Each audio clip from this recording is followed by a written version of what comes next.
इन्हें कब तक देखते रहोगे पार्थ? देखने दीजिए केशव, देखने दीजिए। क्या पता इस युद्ध के उपरांत इनमें से कौन देखने को मिलेगा और कौन नहीं देखने को मिलेगा। माधव, मैं ये किन लोगों से युद्ध करने आया हूं और इस युद्ध में विजय प्राप्त करने के लिए मैं किन लोगों के प्राण दांव पे लगा रहा हूं। दोनों ही ओर तो एक ही वंश के लोग खड़े हैं, एक ही वृक्ष की डालियां। वो जो सामने श्वेत वस्त्र पहने श्वेत रथ पर सवार खड़े हैं, वो संसार के लिए गंगा पुत्र होंगे। मेरे लिए तो वो स्नेह की गंगा है। मैं अपने मैले धूल में सने वस्त्र पहनकर इनकी श्वेत गोद में घुस जाया करता था और वो मुझे अपने हृदय से लगा लिया करते थे। वो मेरे पितामह है केशव, वो मेरे पितामह है। वो आचार्य द्रोण है जिन्होंने मेरी आत्मा को नहला दिया अपने ज्ञान सागर में और इस शिष्य की झोली में अपना सारा ज्ञान उड़ेल दिया। उन्होंने जितना मुझे दिया है ना केशव, उतना तो स्वयं अपने पुत्र अश्वत्थामा को भी नहीं दिया। मैं इनसे युद्ध करने आया हूं, मैं इनके प्राण लेने का प्रयत्न करूंगा। इस सोचने से ही मेरा अंग अंग शिथिल हुआ जा रहा है, मेरा मुंह सूखा जा रहा है। धनुष चरवाण पकड़ने वाले यह हाथ सुन्न हुए जा रहे हैं। मेरे शरीर में वो कभी है केशव जो मैंने कभी शिशिर ऋतु में भी अनुभव नहीं की थी।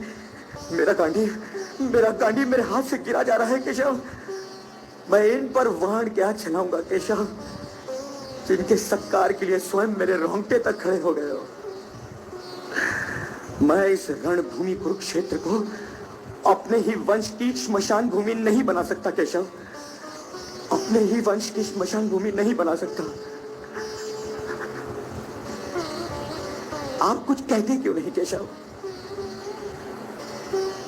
अभी तो मैं सुन रहा हूं ना पार्थ, पहले तुम कह लो। कहने को क्या है केशव, कहने को क्या है?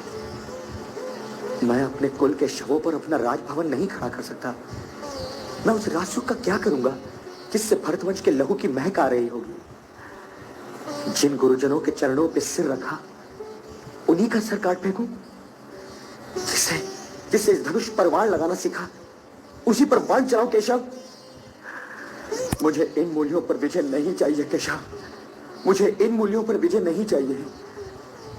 पृथ्वी का राज्य तो फिर भी पृथ्वी का राज्य है, मुझे इन दामोद त्रिलोक का राज्य भी नहीं चाहिए। दुर्योधन भी है तो मेरा ही भाई ना। माना कि उसने हमारे साथ कपट किया है, उसने पंचाली का अपमान करके सारे भरत वंश का अपमान किया है, किंतु है तो वो चेश पिताश्री का चेश पुत्र है ना। ये तो बड़े खेद की बात है कि भूमि के एक टुकड़े के लिए हम लोग कोई लाशक बनने को तैयार हो गए।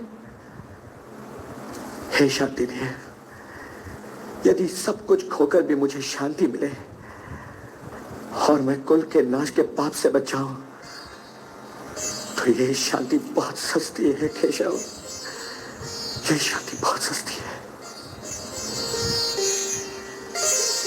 कुतस्त्वा कश्मलमिदं विषमे समुपस्थितम् अनार्य जुष्टम अस्वर्ग्यम अकीर्तिकरम अर्जुन। केशव, मेरा नाम लेकर मुझे पुकारने से पहले यह बताओ पार्थ कि इस समय जब विनाश के बादल चारों ओर से उमड़ आए हैं और धर्म रक्षा और विजय की आस लिए तुम्हारी ओर देख रहा है, इस संकट की घड़ी में तुमने कायरता के इन हीन भावों को अपने हृदय में आने कैसे दिया? श्रेष्ठ पुरुष तो यूं विषाद में डूबा नहीं करते। धर्म और अधर्म के बीच संघर्ष की इस निर्णायक घड़ी में नपुंसक न बनो पार्थ, नपुंसक न बनो। हे परंतप, हे शत्रु संहारक, हे धनंजय, तुम्हारे ये भाव अनार्य हैं। ये तुम्हें स्वर्ग से गिरा देंगे और कीर्ति से भी, और तुम स्वयं ही अपने तिरस्कार का कारण बनकर रह जाओगे। इसलिए हे पार्थ, हृदय की इस दुर्बलता को त्यागो और युद्ध के लिए खड़े हो जाओ। खड़ा कैसे हो जाऊं मधुसूदन, खड़ा कैसे हो जाऊं? पितामह का वध करने के लिए खड़ा कैसे हो जाऊं? कुरुश्रेष्ठ पर प्रहार करने के लिए खड़ा कैसे हो जाऊं? जो मेरे लिए पूज्यनीय है उनसे युद्ध कैसे करूं? जिन गुरुओं ने मुझे विजय का मंत्र सिखाया उन्हें पराजित करने के लिए कैसे खड़ा हो जाऊं? इन महापुरुषों पर हाथ उठाने से तो कहीं अच्छा है कि मैं ये हाथ भिक्षा के लिए फैलाऊं। भिक्षा में मिली हुई रोटी इन महापुरुषों के रक्त से सनी भी नहीं होगी। हे ऋषिकेश, मैं तो यह भी समझ नहीं पा रहा हूं कि इस युद्ध में विजय श्रेष्ठ है या पराजय। धृतराष्ट्रपुत्र शत्रुओं की भांति मेरे सामने खड़े हैं। मैं जानता हूं कि उनका वध किए बिना जीना संभव नहीं है, किंतु हे केशव, उनका वध करने के उपरांत भी जीना सहज नहीं होगा। क्या वो मेरे भाई नहीं है केशव? बोलिए केशव। अवश्य है। बस केवल इतना ही कहना है आपको?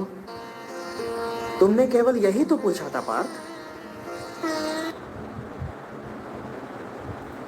किंतु ये युद्ध संबंधों और नातों की स्थापना या पहचान के लिए नहीं है कुंती पुत्र। अपने कर्तव्य को पहचानो और तब निर्णय लो, क्योंकि निर्णय तो तुम्ही को लेना पड़ेगा। यदि तुम ये चाहते हो कि निर्णय मैं लूं और तुम इस युद्ध के उत्तरदायित्व से बच जाओ, तो यह नहीं होगा पार्थ, कदापि नहीं होगा। क्योंकि यह युद्ध भी तुम्हारा है और इस युद्ध का परिणाम भी तुम्हारा ही होगा। मुझे कर्तव्य का मार्ग ठीक से दिखाई नहीं दे रहा केशव, इसलिए हे वासुदेव, आप मेरी आत्मा के भी सारथी बन जाइए।